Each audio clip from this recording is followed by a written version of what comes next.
전능하사 천지를 만드신 하나님 아버지를 내가 믿사오며 그 외아들 우리 주 예수 그리스도를 믿사오니 이는 성령으로 잉태하사 동정녀 마리아에게 나시고 본디오 빌라도에게 고난을 받으사 십자가에 못 박혀 죽으시고 장사한 지 사흘 만에 죽은 자 가운데서 다시 살아나시며 하늘에 오르사 전능하신 하나님 편에 앉아 계시다가 저리로서 산자와 죽은 자를 심판하러 오시리라. 성령을 믿사오며 거룩한 공예와 성도와 서로 교통하는 것과 죄를 사해 주시는 것과 몸이 다시 사는 것과 영원히 사는 것을 믿사옵나이다. 아멘. 찬송가 251장 찬송하시겠습니다.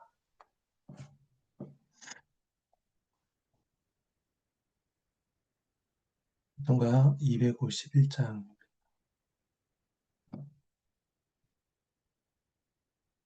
1절과 4절을 찬송하시겠습니다. 네, 찬송합니다. 놀랍다 주님의 큰 은혜 우리의 죄를 속하시려 갈보리 십자가 위에서 어린 양 보혈을 흘렸네. 주의 은혜 우리의 죄를 다 씻었네. 주의 은혜 우리의 죄를 다 씻었네. 비할 수 없는 그 은혜를 믿는 자에게 거저 주네. 형제여 주 앞에 나와서 더 지체 말고 곧 받으라. 주의 은혜 우리의 죄를 다 씻었네. 주의 은혜 우리의 죄를 다 씻었네.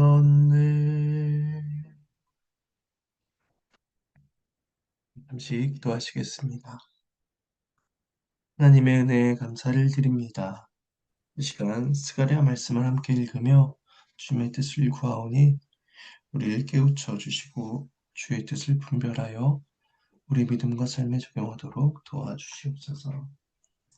감사를 드리옵고 이 모든 말씀 예수님의 이름으로 기도합니다.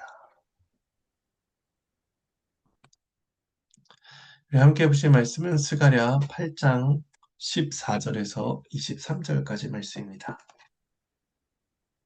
스가랴 8장 14절에서 23절 말씀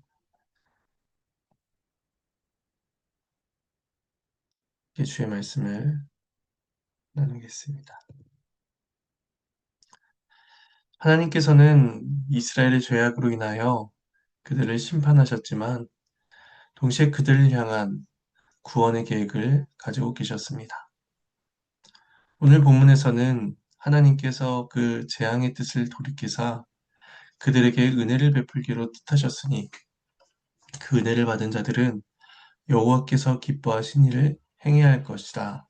이것을 가르치고 계시고 또 구원의 은혜가 이스라엘 넘어서 열방에까지 미치게 될 것을 알려주십니다. 오늘 말씀을 통해서 주께서 우리에게 주시는 은혜를 묵상하기를 원합니다.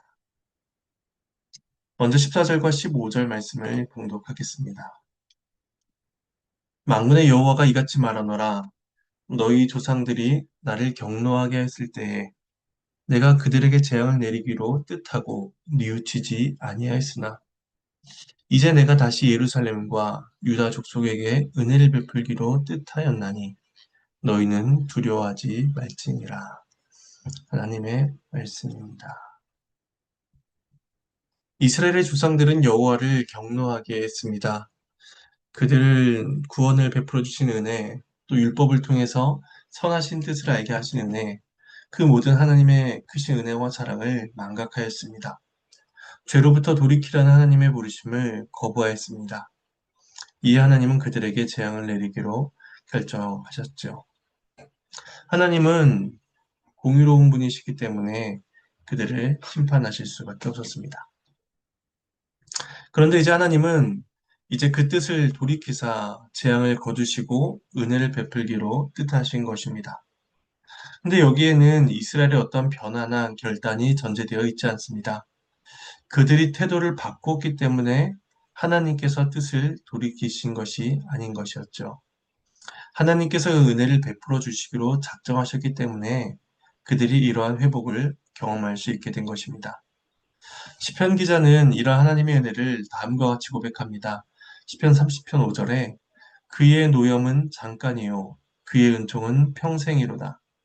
저녁에는 울음이 깃들일지라도 아침에는 기쁨이 오리로다. 우리는 모두 하나님의 이러한 크신 선하심과 또 전적인 주권 속에서 그 크신 은혜와 은총을 누리고 있는 자들인 것입니다. 이러한 하나님의 은혜를 누리고 있는 자들은 이제 두려워할 것이 없습니다. 지금 당장 우리의 삶에 뚜렷이 보이는 환경의 변화가 없을지라도 말입니다. 사람들의 두려움은 대개 현재와 미래의 막연함에서 비롯됩니다. 그래서 눈에 보이는 것들, 곧 재력, 학력, 권력들로 그 두려움을 제거하고자 합니다. 하지만 사람들이 그토록 바라던 이 세상의 모든 것들은 결국에는 그들의 두려움을 제거해주지 못한다는 것입니다. 근데 성경은 오늘 본문은 우리에게 말씀해 주십니다.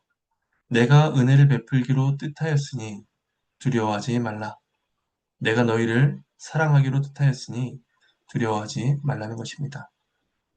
로마서 8장 35절 이하에서는 세상의 어떤 환난과 권세와 능력도 우리를 그리스도의 사랑에서 끊을 자가 없다라고 말씀하고 있습니다. 우리가 결코 끊어지지 않는 하나님의 사랑을 받고 있음을 확신한다면 우리는 이 세상 가운데 어떠한 것도 두려워하지 않아야 합니다.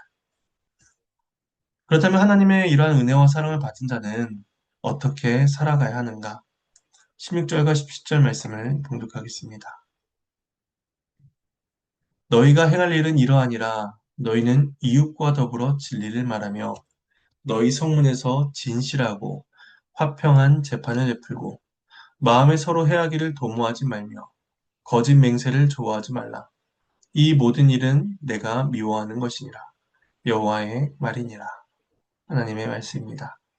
그들은 하나님의 뜻을 행해야 합니다. 하나님이 기뻐하신 삶을 살아야 하는 것이죠. 분명한 것은 그것들을 행함으로 하나님의 뜻을 돌이키신 게 아니라는 점입니다. 이미 하나님께서는 재앙에서 은혜로 그 뜻을 돌이키셨습니다. 그러므로 여기서 말씀하시는 행실은 은혜 받은 자가 행해야 될 마땅한 자세를 보여주고 있습니다. 하나님께서 그들을 향한 뜻을 바꾸셨듯이 그들 역시도 여호와를 향한 태도가 변화해야 했던 것입니다. 하나님께서 명하시는 이것은 긍정 명령 두 가지와 부정 명령 두 가지로 이루어져 있습니다. 먼저 긍정 명령은 이웃과 진리를 말하고 진실하고 화평한 재판을 행하라 이것이고 부정 명령 두 가지는 마음의 해하기를 도모하지 말고 거짓 맹세를 좋아하지 말라 하는 것입니다. 이 명령들은 전부 이스라엘에게 낯설고 새로운 명령이 아닙니다. 이미 그들의 조상들에게 주어졌던 그 율법의 말씀의 내용인 것이죠. 하나님께서 언약 백성들에게 바라시는 것들은 시시각각 하나님의 기분에 따라서 달라지는 것이 아닙니다. 하나님은 언제나 항시 그들이 하나님을 사랑하고 이웃을 사랑하기를 원하십니다. 하나님은 진리이시기 때문에 이스라엘은 진리를 말해야 합니다.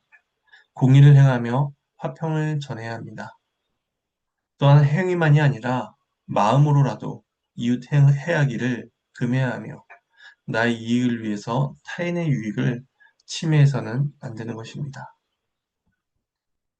이 두 구절에서 말씀하시는 것은 이제 서로 간에 또 이웃 간에 더불어 이런 말씀을 통해서 윤리적인 행실로 생각되기 쉽지만 결코 그렇지 않습니다. 하나님께서는 그것을 내가 미워한다 라고 하심으로써 결국 이 모든 것들이 하나님과 관계된 문제임을 가르쳐 주십니다. 하나님께서 기뻐하신 일인가? 하나님께서 미워하신 일인가? 이것이 언약 백성이 해야 할 행실의 중요한 기준을 우리에게 제공해 줍니다. 이어서 18절부터는 만군의 여호와의 말씀이다 라는 말씀이 반복되어 주어지면서 또 이스라엘에게 새로운 교훈을 주고 계십니다. 18절과 19절 말씀을 봉독하겠습니다. 만군의 여호와의 말씀이 내게 임하여 이르시되 만군의 여호와가 이같이 말하노라. 넷째 달의 금식과 다섯째 달의 금식과 일곱째 달의 금식과 열째 달의 금식이 변하여 유다 족속에게 기쁨과 즐거움과 희락의 절기들이 되리니 오직 너희는 진리와 화평을 사랑할지니라. 하나님의 말씀입니다. 여기서는 금식의 주제가 이제 나오게 되는데 이것은 앞서 7장 1절 이하에서 제기된 베델 사람들의 금식 준수에 관한 질문의 대답이라고 할 수 있습니다. 그들은 4, 5, 7, 10월에 금식하였습니다. 이 금식들은 바벨론 포로가 된 일련의 사건들과 관련되었을 것입니다.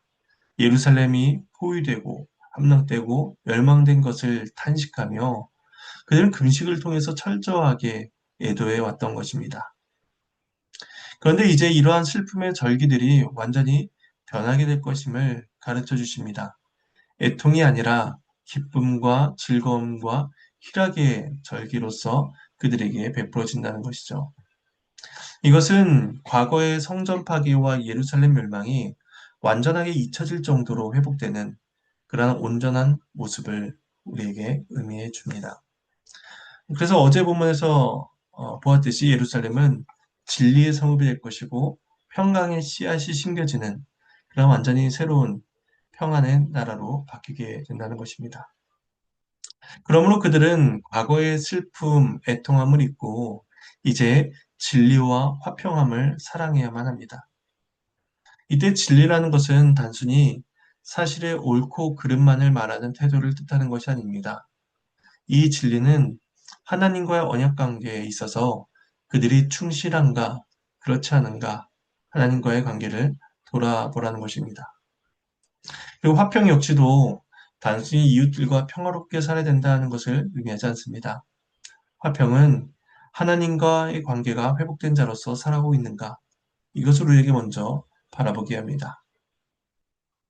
결국 이처럼 진리와 화평을 사랑하는 자만이 하나님이 주신 삶 속에서 기쁨과 즐거움과 희락을 경험할 수 있게 되는 것입니다. 20절에서 22절 말씀을 봉독하겠습니다. 만군의 여호와가 이와 같이 말하노라. 다시 여러 백성과 많은 성읍의 주민이 올 것이라. 이 성읍 주민이 저 성읍에 가서 이르기를 우리가 속히 가서 만군의 여호와를 찾고 여호와께 은혜를 구하자 하면 나도 가겠노라 하겠으며 많은 백성과 강대한 나라들이 예루살렘으로 와서 만군의 여호와를 찾고 여호와께 은혜를 구하리라. 하나님의 말씀입니다. 이스라엘이 진리와 화평으로 가득해질 그때에 하나님은 이스라엘을 거룩한 제사장 나라로 사용하실 것입니다. 이스라엘이 회복되고 축복받는 모습을 통해서 여러 백성, 많은 성읍의 주민들이 예루살렘으로 찾아오는 그러한 역사가 있게 되는 것입니다. 이러한 현상은 본래 아브라함 언약을 통해서 주신 약속이었습니다. 하나님께서는 아브라함에게 땅의 모든 족속이 너로 말미암아 복을 얻을 것이다 말씀하셨고 또 이스라엘 백성들을 향해서 제사장 나라가 되며 거룩한 백성이 될 것이다 라고 시내사에서 말씀을 주셨습니다. 그러니까 여러 백성과 또 많은 주민들이 여호와를 찾고 은혜를 구하기 위해 나온 이 장면은 그러한 말씀의 성취를 보여주고 있습니다. 그들이 아브라함과 같이 믿음으로 말미암는 의를 갈망하게 되고 또 하나님의 거룩한 백성이 되기를 바라는 간절한 심령으로 여호와를 찾게 되는 일이 있게 된다는 것입니다. 그리고 이것은 소수의 사람들에게서 나타나는 일부 현상이 아니라 많은 지역, 여러 백성에게까지 나타나는 그러한 현상이 됩니다. 그래서 이 성읍 주민이 저 성읍 주민에게 가서 여호와께 은혜를 구하자라고 말하면 그 말을 들은 사람은 나 역시도 함께 가겠노라 이렇게 답하게 된다는 것입니다. 그러니까 저마다 사람들마다 그 은혜를 찾게 되는 것입니다. 그리고 이것은 개인과 개인이 대화를 나누는 것으로 끝나는 것 같지만 그 대상이 많은 백성, 강대한 나라로 그 대상이 확장되는 것을 보게 됩니다. 이처럼 복음의 능력은 결코 제한적이지 않습니다. 모든 사람을 변화시키고 구원할 능력이 있습니다. 그 많은 사람과 강대한 나라들이 예루살렘으로 나오는 이유는 예루살렘이 자신들보다 더 강한 나라여서가 아니었습니다. 세력으로 보자면 예루살렘은 작고 연약한 나라입니다. 그런데 그 예루살렘에 베풀어진 하나님의 은혜가 크고 강력했기 때문입니다. 그 앞에서는 백성의 많고 적음, 나라의 강함과 약함이 아무런 관계가 없이 오직 그 안에 베풀어진 영적인 은혜, 하나님의 은혜를 그들이 목도하고 나오게 되는 것입니다. 지금도 사람들이 교회로 나오는 것은 교회가 세상 가운데서 강해서가 아닙니다. 교회 안에 함께 하시는 하나님의 은혜가 분명하기 때문입니다. 그러므로 교회가 드러내야 할 것은 세력의 크고 작음이 아닙니다. 권세의 많고 적음, 지식의 많고 적음도 아닙니다. 교회는 오직 예수 그리스도의 풍성한 은혜와 깊으신 사랑만을 드러내야만 하는 것입니다. 마지막 23절 말씀을 봉독하겠습니다. 만군의 여호와가 이와 같이 말하노라. 그날에는 말이 다른 이방 백성 10명이 유다 사람 하나의 옷자락을 잡을 것이라. 곧 잡고 말하기를 하나님이 너희와 함께 하심을 들었나니 우리가 너희와 함께 가려 하노라 하니라 하시니라. 하나님의 말씀입니다. 하나님의 은혜를 찾는 이방인들의 모습을 여기서 계속해서 보여줍니다. 10명이라는 숫자는 아주 많은 상태, 전부인 상태를 가리키는 표현입니다. 헤아릴 수 없이 많은 이방인들이 한 명의 유다 사람의 옷자락을 붙잡고 말합니다. 옷자락을 붙잡는다는 것은 그들의 간절함, 그들의 적극성을 보여주는 것이죠. 그러니까 하나님을 찾기 위해서 유대인들을 놓치지 않으려는 이방인들의 강한 소원과 열심을 나타내 줍니다. 그리고 10명의 이방인들에 비해 한 명의 유대인은 지극히 작은 수입니다. 근데 그 한 명으로부터 주어지는 복음의 기쁜 소식, 그것이 그 10명을, 그 전체를 모두 변화시키기에 충분하다는 것입니다. 이방인들은 한 명의 유다인을 통해 하나님의 함께 하심을 깨달을 수 있었고 자신들 역시도 그와 같은 은혜를 누리고자 하는 것입니다. 이방인이었던 우리 모두는 하나님의 백성이 되어 그 언약 공동체와 함께 걷는 자들이 되었으며 하나님과 함께 하심을 경험하고 지금 살아가고 있습니다. 그렇다면 우리는 그 은혜를 어떻게 누리고 있는지 또 감사함으로 누리고 있는지 우리를 돌아보게 되는 것입니다. 오늘 말씀 속에서 우리는 간단하게 적용점을 세 가지 정도로 생각해 볼 수가 있을 것 같습니다. 첫 번째는 우리가 가지고 있는 두려움의 원인이 무엇인가 이것을 생각해 봐야 한다는 것입니다. 하나님께서 말씀하실 내가 은혜를 베풀기로 뜻하였나니 너희는 두려워하지 말라 명하십니다. 그리스도의 은혜와 사랑을 분명히 누리고 있지만 그럼에도 삶에서 두려워하는 부분이 있다면 그 근본적인 이유는 무엇인지 또 어떻게 해야 할지 우리 자신을 살펴봐야 할 것입니다. 두 번째는 구원받은 자로서 해야 할 마땅한 행실을 행하고 있는가 이것을 살펴봐야 할 것입니다.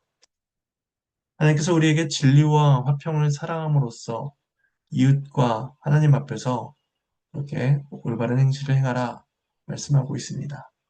이것이 우리의 삶에서 어떻게 나타나고 있는가 우리 자신을 돌아봐야 할 것입니다. 마지막 세 번째로 하나님의 은혜를 향한 뜨거운 갈망을 가지고 있는가? 이것을 돌아보기 원합니다. 우리는 하나님을 찾은 자들이고 은혜를 누리고 있는 자들입니다. 그 갈망은 한 번 찾았다고 하여, 한 번 맛보았다고 하여 그치는 것이 아니라 우리 안에서 지속적으로 나타나야 하는 뜨거운 불길과 같아야 할 것입니다. 우리가 삶 속에서 이 은혜를 누릴 수 있기를 바라며 특별히 내일부터 있을 정교인 수련을 통해서 그리스도를 향한 그 뜨거운 사랑과 복음에 대한 열망이 더욱더 나타날 수 있기를 간절히 소망합니다. 이제 주님께서 가르치신 기도로 마치겠습니다. 하늘에 계신 우리 아버지여, 이름이 거룩히 여김을 받으시오며 나라가 임하시오며 뜻이 하늘에서 이루어진 것 같이 땅에서도 이루어지이다. 오늘 우리에게 일용할 양식을 주시옵고 우리가 우리에게 죄 지은 자를 사하여 준 것 같이 우리 죄를 사하여 주시옵고 우리를 시험에 들게 하지 마시옵고 다만 악에서 구하시옵소서. 나라와 권세와 영광이 아버지께 영원히 싸움나이다.